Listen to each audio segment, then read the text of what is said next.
So the aim is to mainstream citizen science in policy. In practical terms, we have done this by organizing 5 policy masterclasses, 6 including today.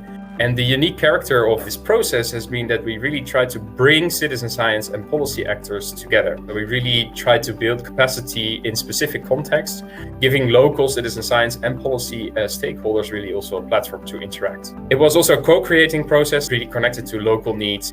And lastly, it was also really a network and capacity building of the local stakeholders.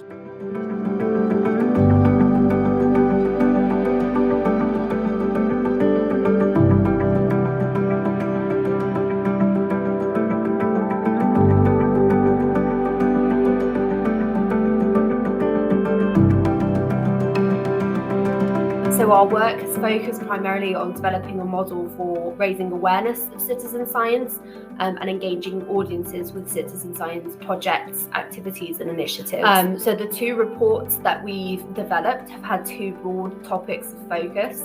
The first being raising awareness of citizen science among a variation of audiences, and the second around increasing engagement with projects and initiatives. How do you talk to policymakers? You have amazing data and you think this is super relevant for policymakers.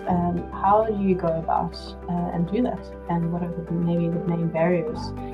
I think a lot of people raised significant issues with establishing that first point of contact or maintaining contact, particularly with the quite dynamic nature of the role of a lot of people in the policy sphere. A lot of the people that we spoke to really identified the importance of communicating among networks and seeing if particular organisations or people are aware of upcoming events or policy concerns.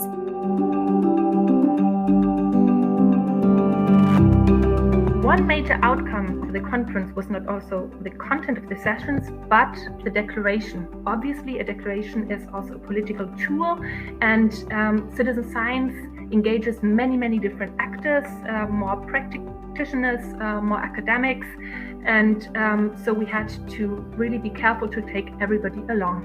And we had 3 main pillars of our within our declaration with recommendation. So the first recommendation was to actually harness the benefits of citizen science for the SDGs.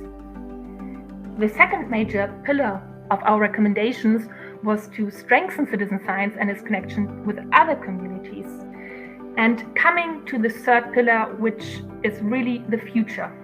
So our recommendation was to strengthen future citizen science system. So in total, over 60 authors from all over Europe actually worked on creating this declaration and participated in the writing and editing process. And in the end, a total of 290 individuals during the time where it was open and promoted signed off the declaration to make it legitimate and actually made it heard towards the policymakers that we addressed it to.